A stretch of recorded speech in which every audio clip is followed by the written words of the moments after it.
You don't have to interrupt them. That sometimes makes people lose their train of thought when they have attention problems. Also get a drink or snack or something from Blackheart. They are consistently very gracious in letting us use this space for free every single month and have been for the past throughout however many years we've been here. They are awesome, and so please make sure that you are saying thank you with your wallets. And yes, also this is a safe space. Be yourself, nerd out, and have a great time. Lindsay? I got my gloves on because I was drinking a frozen margarita a few moments ago, which Jeremy pointed out was a very delicious Christmas choice. Anyway, so want to present, so everybody's got something, right? Like you're sitting at a party, you had one too many drinks, and you're just like zoomed in on that person in the corner, and everybody else has left. That's the thing you should come present here, because you're excited about it. You love it. You love to talk about it. That's what we want. We love people who are passionate about weird things because then we get to learn from that. So if you are interested, just send us an email, send us a Facebook message, shout to one of us.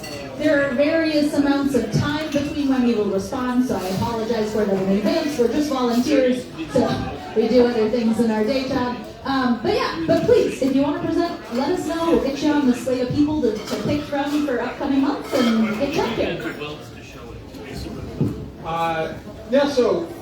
Speaking of upcoming Nerd Nights, the next Nerd Night is January 14th, the second Wednesday of every month, as always, right here at the Black Heart. And we have talks prepared on astrophotography, the villains of Dr. Seuss, and photography. One of those doesn't fit and may get kicked out. So, second Wednesday every month. If you have the talk you want to do, we're still looking for people for, I think, February and March.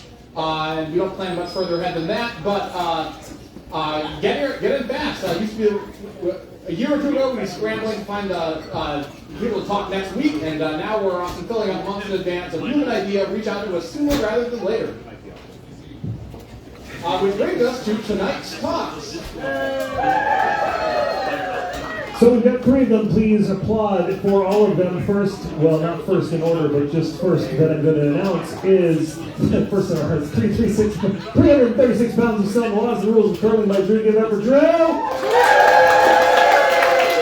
Also going to hear one therapist to fit them all know how to find your Gandalf by Stephanie. Let's hear for Stephanie. And finally, Tintin, Belgium's greatest export by John Madden. Let's hear for John. But first, we're going to bring up our very first presenter, who is going to be Stephanie. Come on up, Stephanie.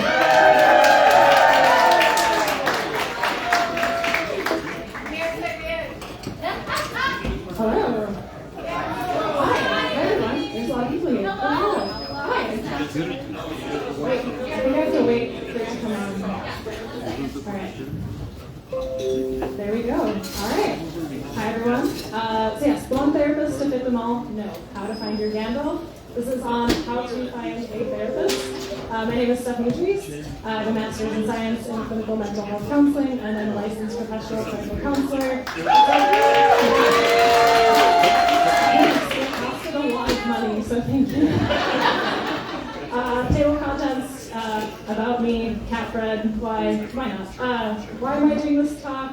I will actually go into how to find a therapist, I promise you. And then, once you find your therapist, and then how to know if it's working with them.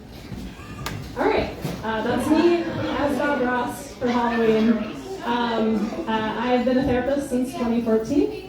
I co-own a ketamine-assisted psychotherapy clinic with 5 awesome therapists and a medical provider. I enjoy rock climbing and ice climbing. I am a big fan of psychedelics for healing. Alan Watts and Carl Jung have been some of my favorite people lately that I've been listening and reading. And my cat's pretty cool. I will not mention my cat's name. Zelda in various red forms. Alright? So we have the loaf. We have the roll. Anyone want to guess? Third? The day, yeah. Third one? Grizzled. There we go. Alright. So why am I doing this topic? Exposure therapy. as our host said, I am terrified of public speaking, and there's a lot of people here. Ooh, all right. So, doing this for my own exposure. Thank you so much. But yeah, I had a lot of friends who were like, how do I find a therapist? How do I go about doing this?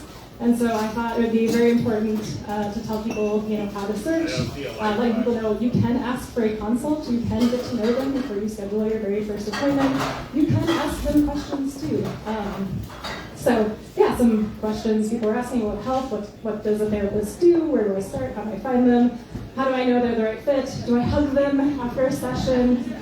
Short answer, probably not. There's lots in touch in therapy that's been taboo and stuff, and I could do a whole presentation on that too. That's quite fascinating. But yeah, so I like to talk about I'm starting with the hero's journey by Joseph Campbell with this, kind of fitting in with the Lord of the Rings theme here. But people kind of have like a call, like something's maybe missing or not going right in their life, or there's like kind of this rumbling, and it's not gas. It's like something that's kind of starting where like things just feel off, but I don't quite know what. And so maybe it could be both, who knows, but meeting the mentor is kind of part of this, like finding someone to help you along that journey. So that's kind of where the Gandalf comes in. And there's mentors of all kinds. It could be a therapist, it could be lots of people, friends. Again, maybe people in books or podcasts, people that we find interesting or helpful along this entire journey, including like death and all of that fun stuff. But it eventually gets better, and then we start the whole process again. All right, I like to read this slide just to kind of know we have a big support network that's out there. It's not just an individual therapist. I took this slide from one of our academy presentations that we've done, but there's just a whole lot of help and support that's out there besides only a therapist. So a therapist is one person that can be of support to us. So what can therapy help with? It can help with emotions, anxiety, depression, grief, all those kinds of things.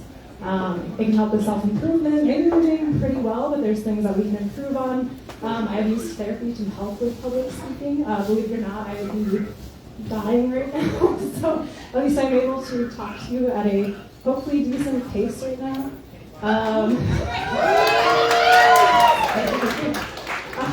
Behavioral changes. Maybe there's just certain behaviors we want to do more of, kind of coming up with ways of how to improve that, better that, help our environments out too.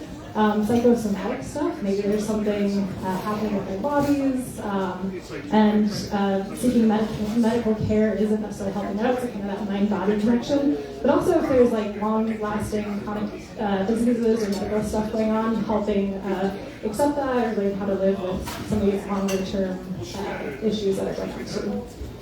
Trauma. I do believe a lot of stuff does stem from childhood or when we're younger, and it kind of helps make that connection as well. Trauma is that thing happening then, it still feels like it's happening now, so when we resolve trauma, it's that thing that happened then, stays then, but I can be here now and make decisions from the present moment. Helping with new perspective, this is one of my favorite reasons why I go to therapy. Sometimes I get very myopic or I'm kind of blind in my own thoughts, and so it just kind of helps widen that view a little bit more so I can have kind of more perspectives and ways to think about things. I'm going to take a deep breath. I feel like I'm talking. Oh man, I'm going to get a drink after this. Better understanding of the self. Just kind of need to know, why am I doing this? Why do I do this behavior? What are my desires? What are my goals? So nice to know those things. Life challenges, life happens. Kind of help get through these difficult. There's lots of stuff in life that happens.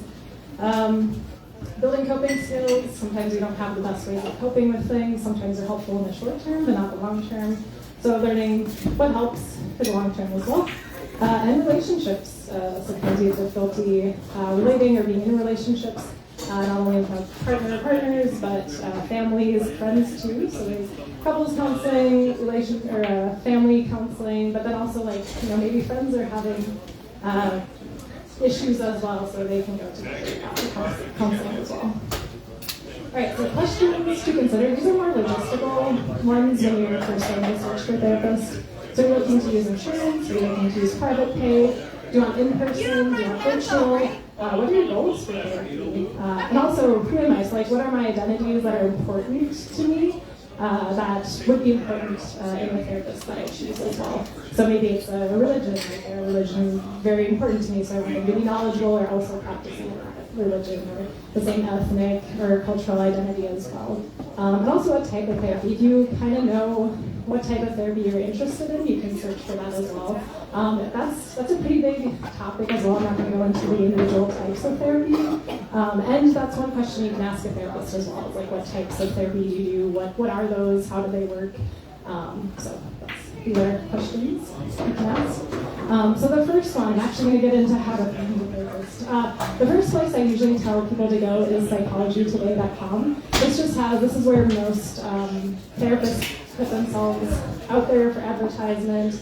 So you'll get like quite a lot of therapists that are out there. And I also really like the filter tools that they have too, so you can like really narrow it down to what you're looking for as well.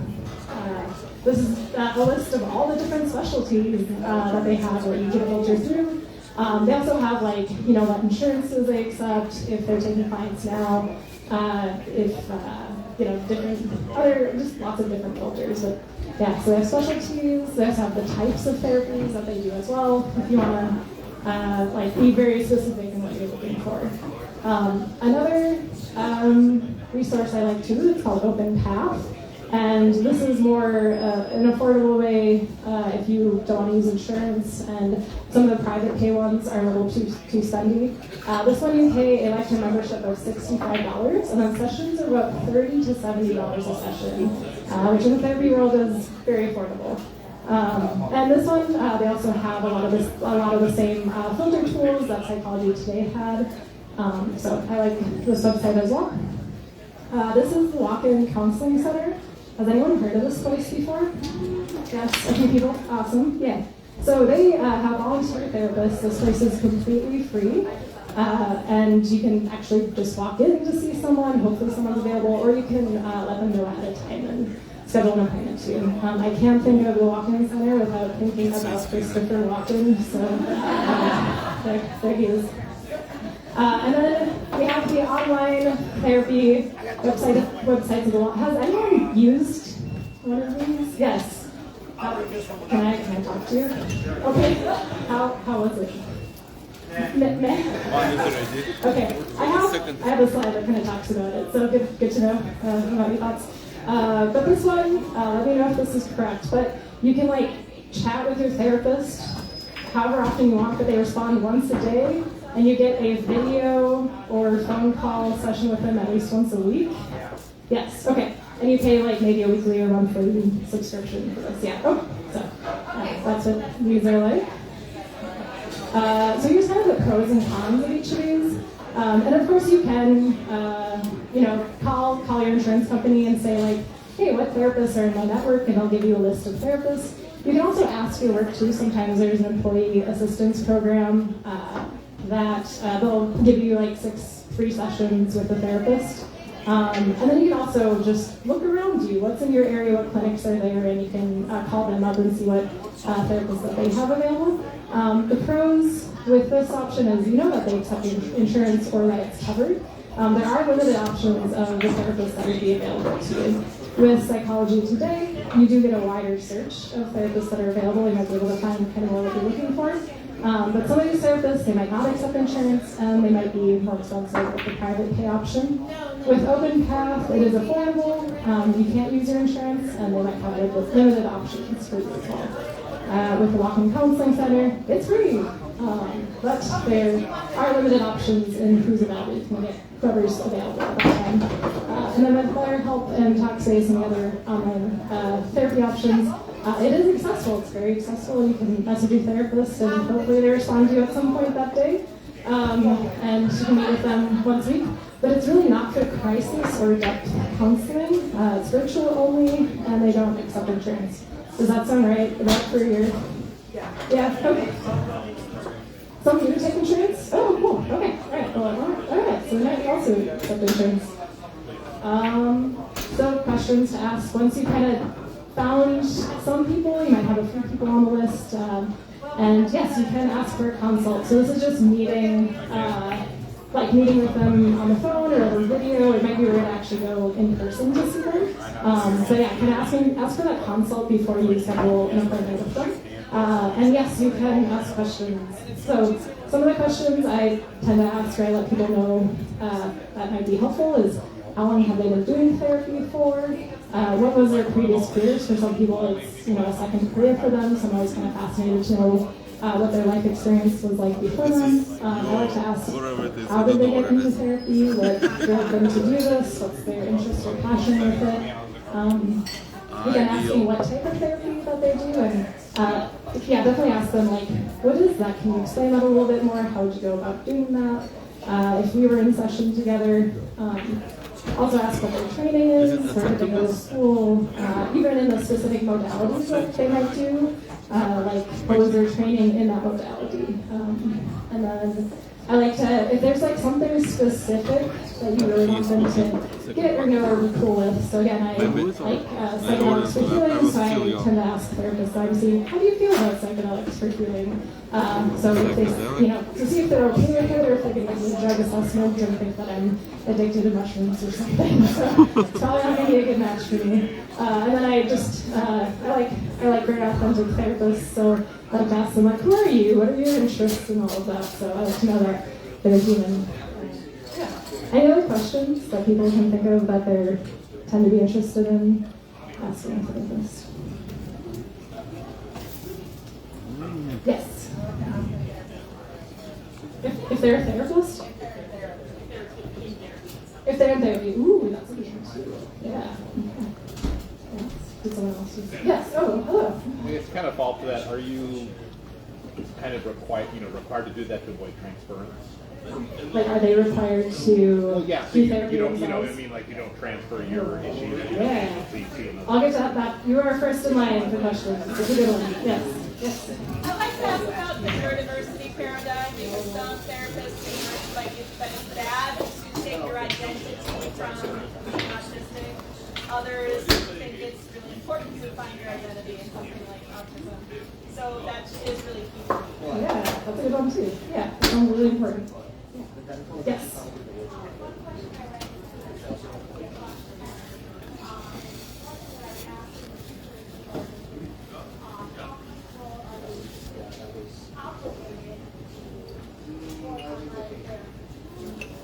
I didn't hear the last one. Whoa. Yes, the mandated reporting part of it. Yes. So, what did they give you? No, is it ginger? That also sounds. I don't know if that's a question for the end too, or just something like you think about for your future. I don't know if I could paraphrase that. Yeah. Okay.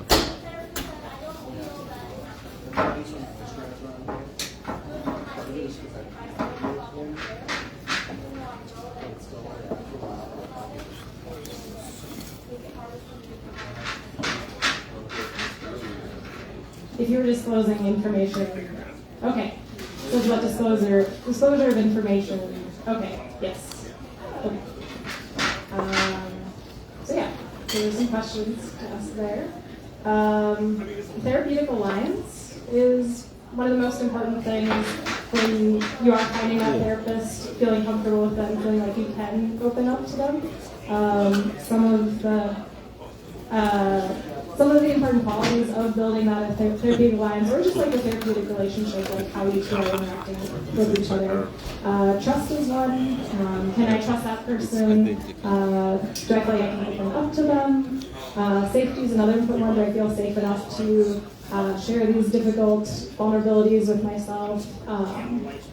Bonding, do I feel bonded with this person? Like we are working well together.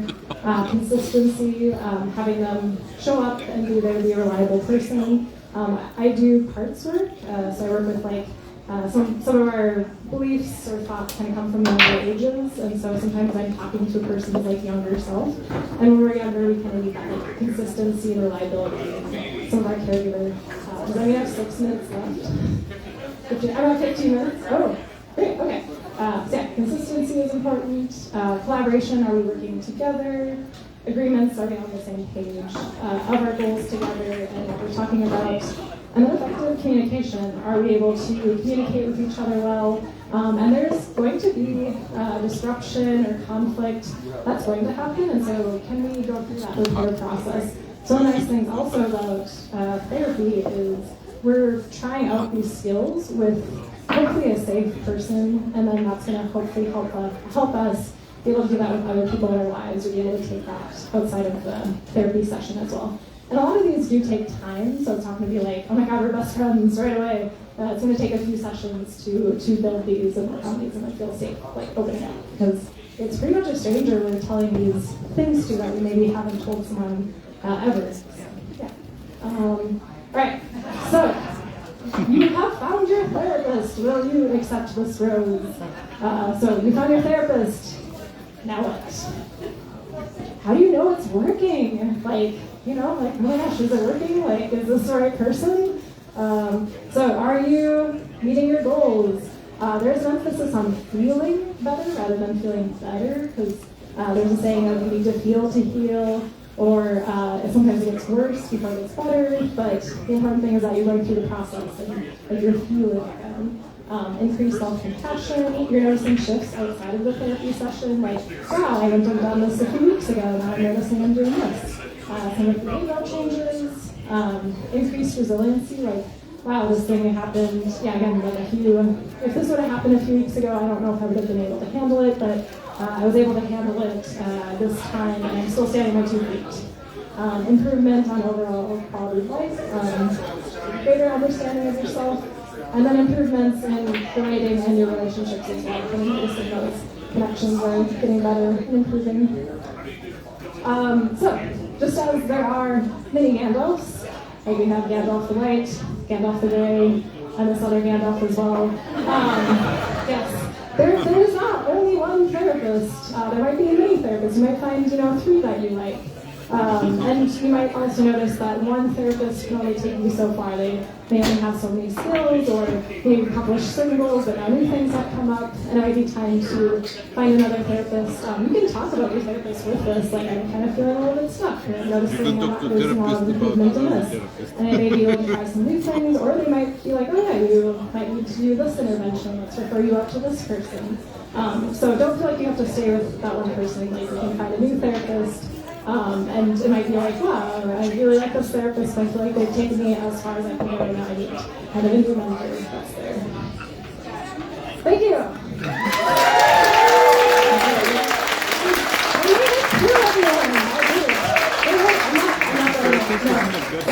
I wanted to thank you all for being so patient and helping me out. So I have Zelda in other animal forms. I have the shrimp. I have a donkey. Can anyone guess the third one? Otter. Oh my gosh, what was it? Otter. Yeah! Otter. Yes. Last one? Turtle. I have trash panda. A raccoon. Do you want to be And then I have help other people? Cheers.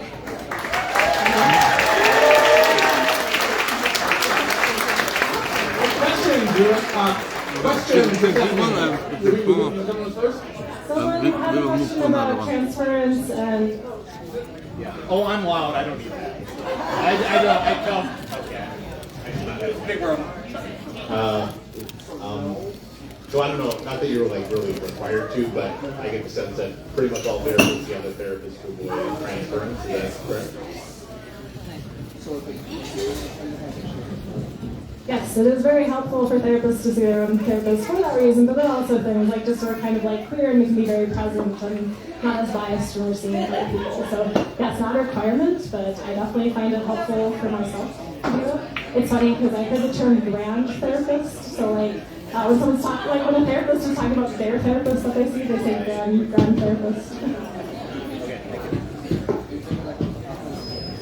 Hey, on one of your slides you mentioned you kind of had 50 types of therapy, and I was wondering if there's a good approach to drill that down, or if it's not as important for when you're initially, if you've never been exposed to this before and you're kind of trying to know what's the first thing I should look for, or how can I dip in?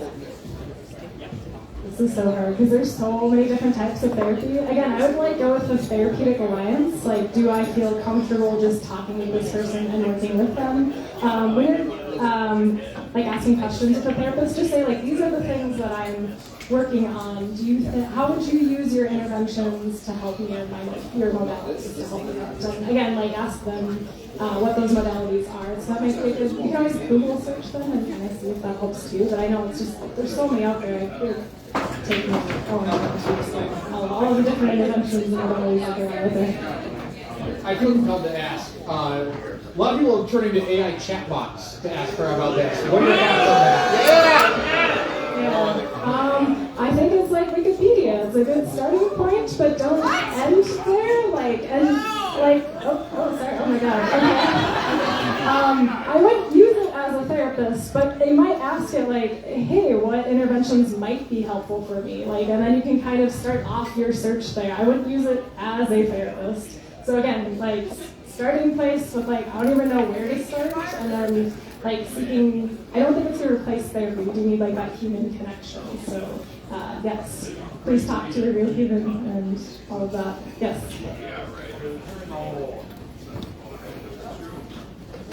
Okay, I'm going to see how much we can bring together because I heard the question about transference, and my original question was about psychoanalysis because you mentioned earlier. So, first of all, I thought, is it possible to slow it down and tell everyone what transference is? And then was the question, if I heard it correctly, therapists also have to work their own countertransference, right? Okay, so the whole AI question brings up a whole bunch about that, but maybe if you could tell us about transference, and then I have a second question that's related to psychoanalysis also, which was my original question, if there's time. We'll do questions, and also we're going to talk to her in the break as well. Yes. So yeah, I think you said transference, but it would be countertransference then on the therapist part. Yeah. So transference is when the client transfers something onto the therapist. Like, we're blank slate. Clients can see the therapist as a different person, and this is more of an unconscious thing that they're doing. So all of a sudden it's like, oh, I'm getting like really mad at you for some reason, like they're just yelling or something, or it could be like that. I really appreciate this person, like they're kind of projecting onto this like good qualities, and then the therapist has to watch out for that. So if they fall into that, but then that is counter-transference. So they're falling into that like, wow, they're being really mad at me, and now I'm like going to get mad or defensive back at them, and then this is how we replay patterns that are within our lives as well. And so they have to watch out for that and be like, wow, I'm noticing you, like getting mad at me all of a sudden. So that'd be a way of kind of stopping that transference, and it could be useful. So utilizing that transference can be helpful. Like, I'm noticing you're getting mad at me, but I'm not going to like have my unconscious play into that. And we're going to like work through this and figure out like a better way of stopping this pattern and helping you be more therapist. I think I answered all of that. So yeah, so for the therapist, that would be counter-transference, that they're doing their own therapy too. So first of all, thanks for doing this. My partner is a therapist, and so I've heard this talk to a bunch of her friends as she gives this same sort of resource, so thanks for doing this.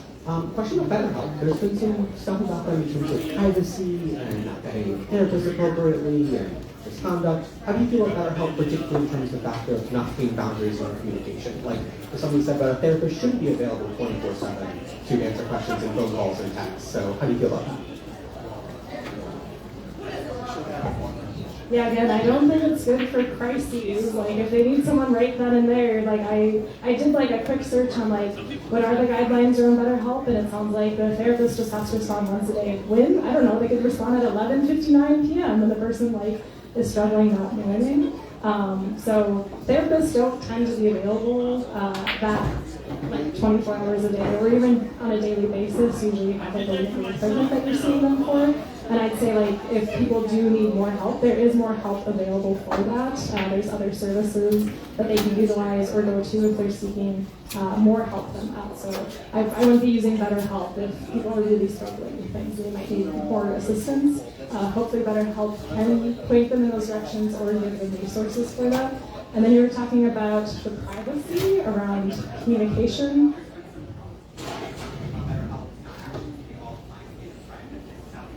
Oh, that's awful. No, that violates HIPAA violations. Oh, okay, never mind. I can't say don't use it, but maybe I can. I don't know. I'm not going to say anything. But yeah, it's bad, better help. Don't do that. Yes. One more question.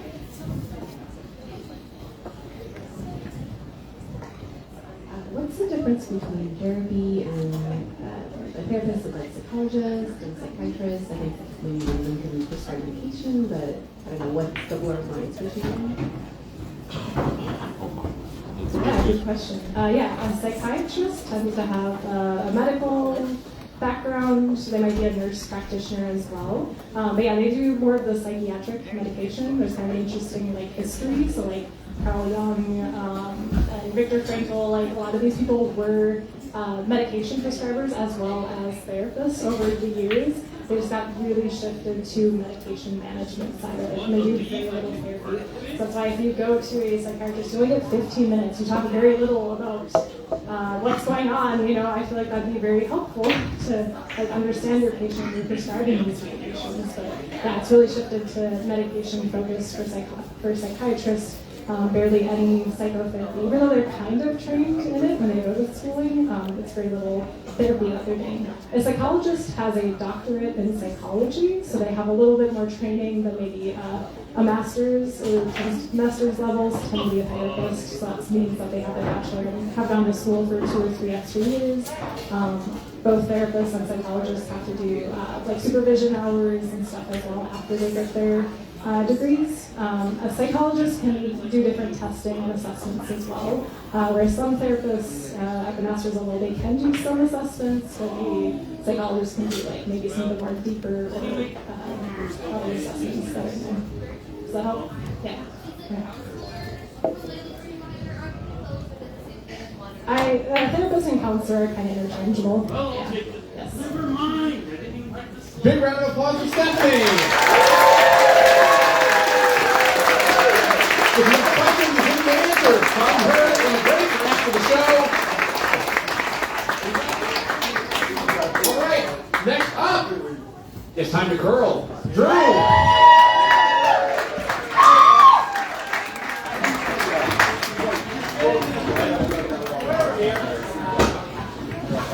Getting over to the things. By the way, there we have occasionally had problems with splash zones around here. I just want to warn you people in front, there is this thing. I'm really sorry, but I'm going to moving around a little bit. Good. I'm glad to hear it. Hi, everybody. My name is Drew Johnson. You know what? I should probably have the clicker. What is it? I've heard that before. What's that? Oh, yeah, I know. Oh, there you go. I'm good. So, welcome to 336 pounds of stone in about 15 minutes. The rules and laws of curling. So, that's me there. Oh, curling. Do this. I'm always confused what it is actually. Yeah. Boy, this is going to be really tough. So, let's try it this way. There we go. Alright, this guy's me. I am a resident of St. Paul. Started playing curling in 2014. And I am the skip of Frogtown Curling's only team called Whale Snipe Cello for the past 7 years. Been doing this for a while, and it is a hell of a lot of fun. This is a game that has been around for a really long time. Your folks are used to, rugby's been around for a bit, soccer's been around for a bit, baseball's been around for a bit. This one's been around since the 16th century. Got kind of big. It's really special. But then in the 19th century, we started to get calmed down, especially in Scotland. And then in 1910, the little place called St. Paul, Minnesota got its first curling rink, and it's still there actually. If you go down over on Selby, that thing's been around since 1910. It's been more than a little bit. They own their own space. That's why the bar is so cheap. But that's another story completely, and we're talking about the time. So what we're going to cover today, we're going to talk about the game. We're going to talk about the physics. We're going to talk about the social contract, because nerds. And maybe we'll talk about this guy, I don't know. But to get started, I think it's probably important to understand this is a team sport. And because it's a team sport, you need players. So you're going to end up having to have a couple of teams playing against one another. In this case, we're going to call them the Hicks and the Skids. So we're gonna load up this team a little bit. So here we go. We got legs. We got a second. We got a vice, and we got a skid. Okay. So now the clever people who are the letter candy may notice that Glenn is not technically a skid. There is an asterisk over there, and he was around. He's not doing anything. So every player has a role. In the case of the skip up here. The skip's job is to basically say, I want you to shoot someplace. I want you to throw one of these stones someplace. And basically, we do it like this. I'm the skip of my particular team, and I'm way over on one side of this really long, 139-foot-long thing. And I have to explain to the person who's on the other side, basically where they want it to go. And the lead, that's Glenn, have to stand up into what we call a hack, which is basically a little track and field thing. They then they brace ourselves with a broom. We under one elbow. We hold it and we hold it down here in the other. We pull back because we've got Teflon. We throw ourselves forward with the stone, and at some point we let go. So we line up, we push forward, and we rotate the stone. This is important because who here is a baseball fan? Woo! What happens when you throw a knuckleball?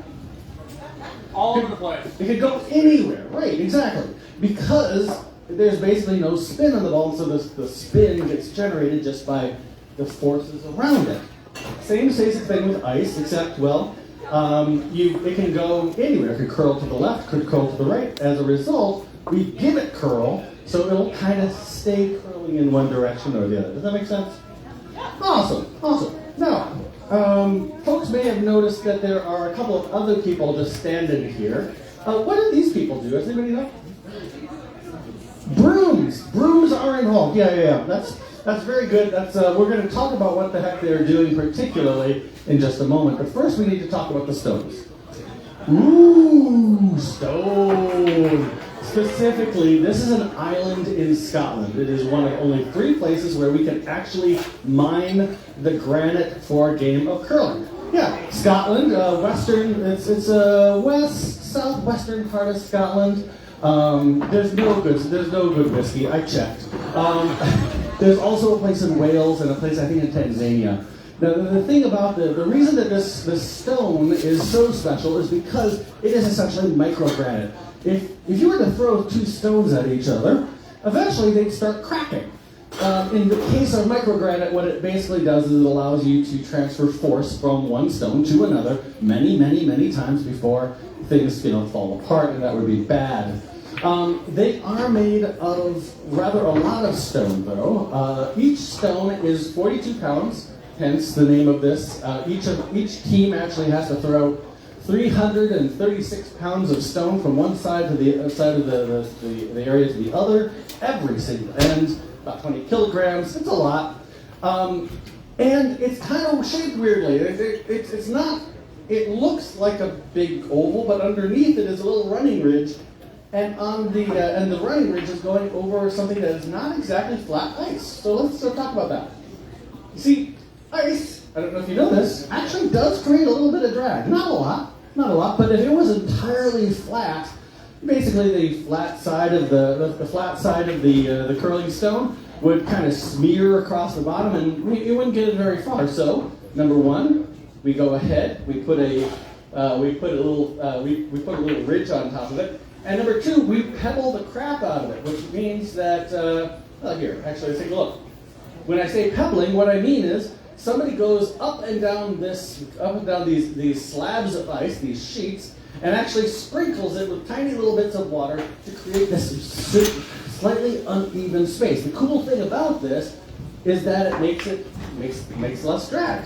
There's less and less for the stone to actually go and grind against. Now, Eventually the stone does start slowing down, it hits something, and then it hits another thing, and that's why you see it starting to slow down. It's the way friction works.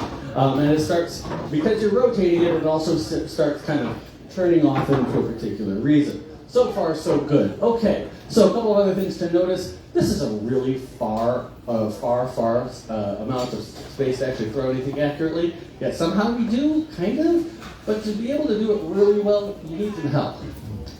By which I mean, you need these people. Again, this is me. This is the more interesting person. He's way better at it than I am. He's also closer to the stone because I'm basically creating a little bit of friction. He's creating a lot of friction, about 70-75% of it. And what we're doing is when we're sweeping with this thing, on the bottom of this is essentially, there you go, on the bottom of this is essentially kind of this weird mesh that looks like a bit like a squeegee, but is really, really good at basically rasping ice into a thin sheet of water for a very short period of time. Just long enough, I'm getting in the way of my own stone, just long enough for this stone to make it over what you just created. So you keep running or walking, okay, you're running most of the time, sweeping with most of your force down. Essentially, you're putting down about, let's see, about 3/4 of your weight on this little tiny thing. Don't fall. Generally, we don't. Generally. But as a result of it, we create a little thin sheet of ice, so this just goes further and further and further. Now, if we were to be in the old days, we'd be using corn brooms, and we got a little bit better and a little bit better. And now you can see the fanciness of these things. They're very, very fancy. They are marketed to us, but they're also made of carbon fiber and aluminum alloys. So you can actually pay for. This thing isn't terribly expensive, but you can buy $250 ones of these. They're very nice. Well, what do they do? What's the goodness of them? Well, if you didn't sweep at all, and you threw a stone about most of the way down that sheet into what we call the house, it might reach here. You add that hard sweep, and you can actually send it another 7 or 8 or 9 feet, maybe even longer. So it depends on the amount of force. If you're just kind of going, it's probably not going to do much. But if you go and actually, obviously with a deeper voice comes more of it, I guess. You get really what we call a good result. Hard sweep means going further. But it doesn't just do that, because friction decreases both forward and angular momentum. So if you don't sweep at all, you're gonna kick more and more. You're gonna hit those little divots more and more, and it's gonna go off to the side. Not just straight forward, but it's gonna go off to the side more. If you do that hard sweep, what you're gonna end up doing is that more and more of it, more and more of the angular momentum maintains until the forward momentum finally peters out. And at that point, well, the angular momentum gets to do a little bit more swirlies, but you're not going to lose any further. So it actually looks pretty cool. It looks pretty good, and you can see it kind of in a more simple motion here. You start here going straight. Eventually, you start kind of nodding off to the right or the left. So far, so good, everybody? Feeling good? Good. Good. It looks like pictures are being taken, which is very strange. You can find all this on the internet, folks. Okay, here we go. So how do you score? We're going back to our hicks and our skids here for just a second. I'm going to come over here. The hicks have got 8 stones, the skids have got 8 stones, and everybody goes back and forth and back and forth. The leads throw, then the seconds throw, the vice, the skips finally throw. The skips finally get out of saying, oh, I can throw here, and go and we'd actually go throw a couple of stones. They actually usually have to throw the stones that are the hardest, most difficult to do. But at the end of all of that, in this particular case, we've had a very, very tumultuous end. People have hit each other's stones. There is lots of stones within the house. The way this works is the team that has the most stones closest to the center, before any of the other stones show up, they're the ones who get points, and you count the number of stones until the next one shows. So in this case, you see that one is very close to the center for red, one is pretty close to the center for red, And then right here at the edge of blue, you see a yellow. That means that's the end of the scoring zone. So you get 2 points, take score with 2 points, and give the hammer, that is to say, the last stone opportunity to the skids the next time. So, exercise for the audience. How many points did yellow just score? Ooh, 3, very good. That's 1, that's 2, and that's 3. Actually, Tech, I made a boo-boo. That is 1, that's 2, that's 3. I'm a very, very bad curler. Okay. So I thought I'd just kind of quickly put it together with a little something from Team Canada. This is Rachel Holman, who is the skip of Canadian and World Champions World Women's team. She is going to take the shot. Her sweepers will navigate the stone by voice, hopefully. Jeremy, we'll see how it goes. And we'll see how this actually sounds and kind of put it all together. Ooh, here we go. Last rock, 8th end, needing 2 to win. 80% on her 10 hits. Okay, Rachel has just thrown, let go, past the hog. What's that you saying, Rachel? This jumps on it. Thank you, audience. Yes, that is what they were saying. Look at Emma Miskew get that pass that right guard. Hits 1, hits 2, hits 3. 3 points. Very good. Yay. So now, I might point out that I don't know if you heard this, but the Olympics are coming, and that does mean that you get to watch this kind of stuff. And you're going to get to watch Rachel Holman. You're going to watch our own players from the U.S., but you know, Canadian ones are pretty good too. So that's all great. Wow. That's all great. The game is fun. The physics are fucking awesome. But the social contract is actually kind of interesting in this game. This is a club sport, and wherever you go in the upper Midwest, there is a curling club. If you're in Minnesota, there might be 2. Here in the Twin Cities, there are 6. There are 6. 2 here in St. Paul. One my league, Frogtown. The other one, of course, St. Paul Curling Club. And we have to play against each other all the time. And we play against each other every year, which means that we have to get along with each other. So there has been a centuries-long social contract that is written right into the rules. Basically, don't be an asshole. First of all, if you touch somebody's rocks, if you touch your own rocks, they're dead. They get taken off the playing field if they're in motion.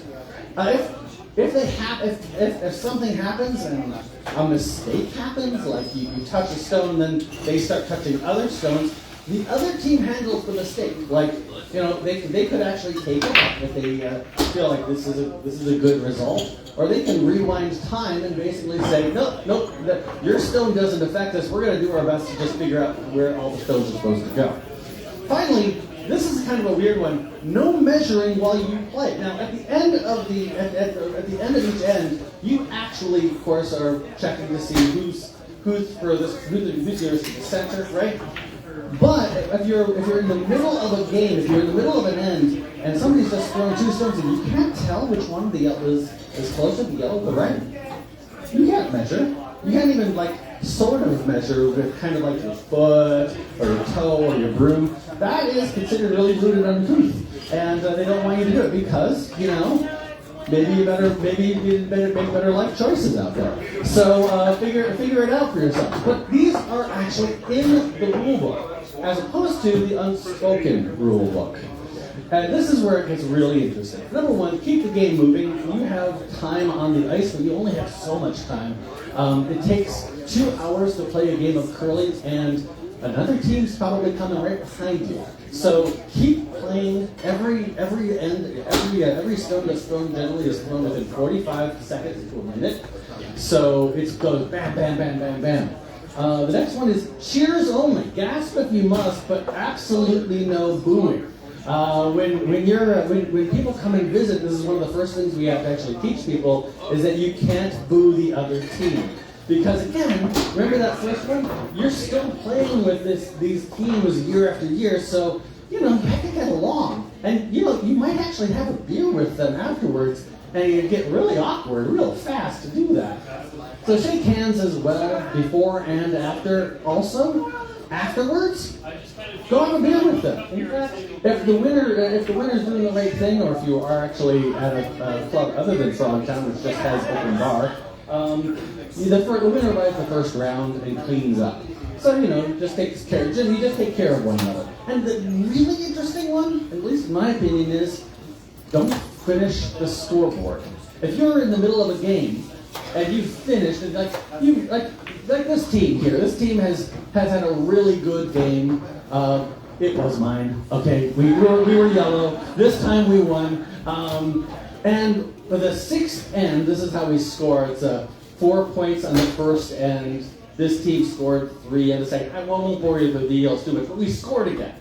And at that point, the team turned to us and shook hands. They're like, yeah, we're done. You basically scored us off the board.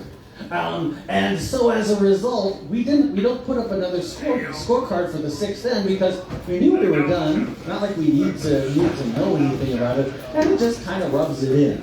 So it's kind of cool in that particular way. So, hey, there's a lot of curling going on. Don't wait until next fall. That is when the next leagues officially come in. But there's a lot of things you can do. If you're in St. Paul, of course, there are 2 places: St. Paul Curling Club, Frogtown Curling Club. Frogtown has an open house on the 17th, and you can just come in with your friends and play for hours. I think it's 1 to 8 if you want to. If you're in St. Paul, there is the happy hour leagues Mondays at 4. Just come in, drop in, get in touch with us beforehand at frogtowncurlingclub.com. But there is a place for you to get out there with the weird Teflon and the brooms and all the things and get a try for this. One of my favorite, the way I started, spring leagues. It's March. Everybody else is tired of curling. Not you. You're new. So you get out there and you get to play for 4 weeks, 6 weeks. It's a lot of fun. And if you don't live in St. Paul, there are other clubs. There's Chaska, Dakota. That's Lakeville. Four Seasons. That's Lane. Frogtown, you may have heard of. St. Paul Curling, and of course St. Mary's Point in St. Croix. Now, if you're upstate, oh my God, there are curling. Every small town has like a 4-sheeter. It's fantastic up there. So I'm done. These are the amazing Team Schuster of USA. What questions do you have? Before I end, I just want to answer one thing. You see what apply the curlers in the tower to reverse time? I think you need to elaborate on that. Well, I mean, we have weight back machines. We have weight back machines. We don't talk about it. All right. Given that there are only 3 places to buy this brand, is there ever going to be a scarcity issue? Okay, so I thought this too, but remember, every single league, these things last for years, if not decades. So, the only time that you actually buy new stones is when you have a new sheet to play on. The last time my league had a new sheet to play on was when I joined. That's how I got in, because they actually had a literal extra space for a few extra teams. So, it happens, but for instance, that island I showed you in Scotland, the minors for those rocks go back every 3 years, and there's still a lot left. So yes, technically, but only if something goes terribly right with curling publicity. All right. What's your warm-up routine like? And also, are there any kind of injuries from repeated movements?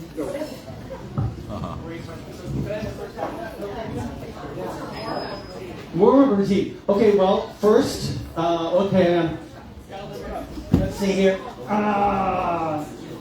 First, you get water, you drink it, and then you get your half pint of winter ale from Summit. Then you nurse for the rest of the time. But you also, more seriously, you also go ahead and you limber up like you would. You take stretches. You also, again, back to don't be an asshole. You can absolutely get out on the ice and throw a couple of stones, see how the temperature is feeling, how everything is feeling. But you cannot do it on the sheet that you're actually playing on. You can play on any other sheet, try stuff out, but you can't try it on somebody else, your own sheet, because that would be an advantage. And there's a second half. That's all right, so did I. Injuries! Oh yeah! By the end of the year, we are all creeping injuries with tweaked knees and ankles and all this sort of thing. Now it's really bad for the people who actually sweep. As a skip, I sweep a tiny amount. The leads of the seconds, Daryl and Dan and all that, they spend an awful lot of time out there. They're sweeping 6 stones every end, and it can get a lot. It is a full cardiovascular workout when you are a sweeper. I am not a sweeper.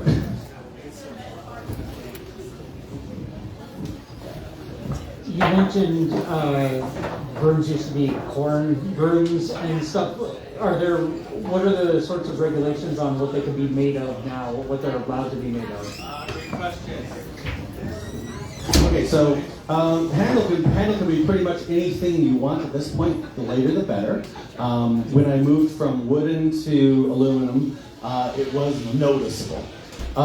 This is more interesting. The fabric, not the broom head, but the fabric on the broom head is a problem because, as you can imagine, people start figuring out what works even better than normal to the point where there became this thing. Yes, it's a real thing called Broomgate in the late 20s, late 2010s, and as a result of that, there are certain things that you could do with a single sweeper. And it's not that you can't use 2 sweepers. You actually saw a single sweeper being used by Misky there. That's no problem, but the amount that you could do at the very highest levels with the best fabric got to be too much, and so there are specific regulations that you can and cannot drape your room with. Questions? Hi, I had a clarification question about the scoring. So you were saying, like, in this picture, red, the Hicks got 2, and the other picture, the not Hicks, Skids got 3. Does only one team score every round? Yes, that's right. Only one team can ever score at a time. We can have no team score. That does happen with the very rarest of ties, and also when basically all the stones have basically fallen out. But there can only ever be one. So it always has to be whichever team is closest to the center. And then you count out from there. Again, this was done poorly. Yes.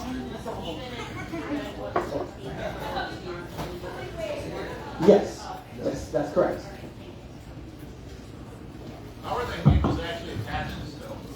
How are the handles actually attached to the stone? Well, it's not actually a full stone. There's a hole in the middle of it. So you crank into it. And actually, even better, it's actually not a single stone. There are 2 such. I know. Oh, terrible, terrifying. Think of the horror. No, but there's an inner core that kind of does better transference in the outer core, which is sturdier. Does Frogtown have gear that people can borrow if they want to come and try it out?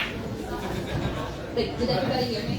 Frogtown have gear to be borrowed. I'm a trained actor. If you can't hear me, I have learned. I know, it's fine. No, it's good. It's a good question. And yes, just about every league has lots of loaner gear. There's loaner brooms. They're not very good. There are loaner pieces of Teflon that you can kind of skid on. They're not very good. I say that, but it's how I played for the first 4 years, and they all work great. And there shouldn't be an impediment. So wherever you go, there's plenty of stuff to be able to work on. Not just for your first game, but for your first 4 seasons. I mean, you can actually. I've got a team member on my team, not here tonight. Darn him! But he's been playing for 7 years, and he still uses the gear from. Except he does have his own broom. He kind of slept for that. He finally has he borrows most of the stuff from the club. So how much of an advantage can custom gear have over what you can get from a loaner? Well, when it comes to brooms, it's a big deal because of that weight thing, right? If this is so light that you can really transfer a lot of things. You can transfer a lot of your weight directly into the broom head. With feet, you actually have a shoe that fits you and doesn't slide off. It's just attached to you. It works out really well. So you do get a little bit of advantage, and you don't go from piece to piece, broom to broom, slide to slide. Me? Are you playing me? Oh yeah. Drew, this might be breaking the don't be an asshole rule, but I, as I told you before you started, I am enjoying my very first season at Frogtown Curling Club. I'm really, really good. But my teammates told me that when we first started, I said, "Oh, St. Paul Curling Club." I'm like, "Oh no, we're at Frogtown Curling Club." And so my question is, I've been told that the St. Paul Curling Club is the Edina rich kids of Mighty Ducks, and Frogtown is the scrappy ragtag cool kids from Mighty Ducks. Is that true? Absolutely true, Jeremy.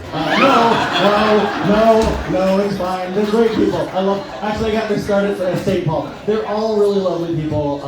The one thing to understand about St. Paul Curling Club, basically, is that they have been playing for decades. Not the club, the people.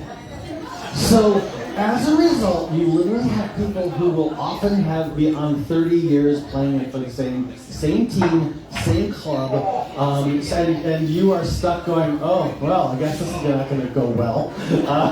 And as you might imagine, this is a highly accessible game, so there are ways, as you grow older, you don't have to get down here. There are sticks, there's wheelchair work, there's all sorts of different ways to play the sport.